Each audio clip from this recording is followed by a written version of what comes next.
Happening, everybody? Well, let's watch this little hearing right here. There's a bunch of stuff going on here. Basically, you got three drag racers. These old dudes. Like, you guys should be home taking care of your families and out racing in the streets. How old do you guys think you are? Anyway, so let's we keep have going. three basically become stationary and then boom, go. Right. Line up with each other at the same rolling seat, and then Got it.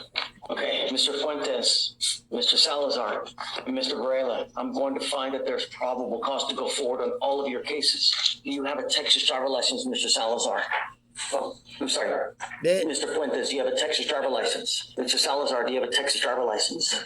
Do you have a Texas driver license? Okay, I'm going to tell you now that the Texas legislature, as of last year, made it extremely easy for those who get busted with racing to take your cars away from you, seize it permanently, and take it as fruit of a crime, and you there forfeit that vehicle forever.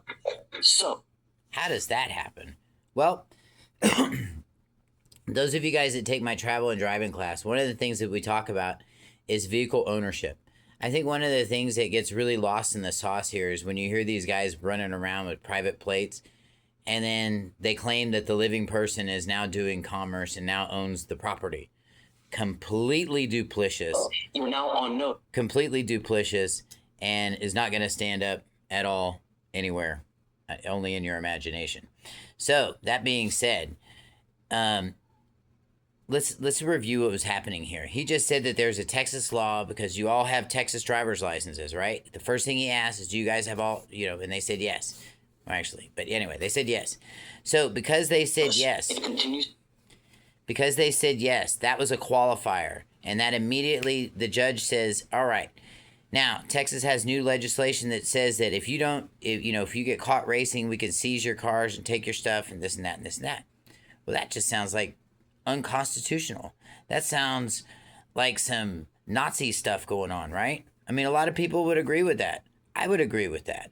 However, you have to understand the terms of ownership. And this is one of the things that we're going to be talking about in my travel and driving class.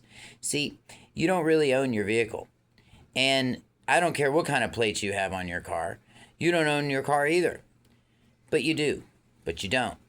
Let me break it down for you. So basically what happens is because the state issues a certificate of title, and if they do it at any point during the life of that car's registration, okay, it becomes property of the state. And then the states have treaties that they cooperate from, and that's how titles get changed back and forth and surrendered from here to there. But basically what I'm trying to tell you guys is that you don't own anything. And your living man, he doesn't own anything either. What we do is we have the right to control things in commerce. These are the things and some of the basic fundamentals that you're going to learn in my class. So, again, like I said, I was going to break it down, right? The reason all this is so is because the state has what they call a legal title. And you have only equitable title. This is why your car loses so much value as soon as you buy it. You ever notice that when you buy a new car? Oh, it just lost $20,000. Well, it's because you handed that part over to the state. And the rest is just a depreciating asset.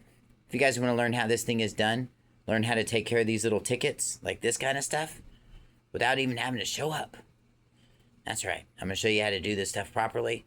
And this stuff, it isn't out of my imagination. I've actually done it. And I'll be showing you that too. If you guys are interested in learning how to do this stuff properly, set an appointment with me. I'd love to meet with you. All my classes now are done on one-on-one basis, and they are written and taught specifically to your state and your state's jurisdiction. So I'd love to meet with you, and if this is something that interests you, we'd love to help you out. Be blessed, everybody.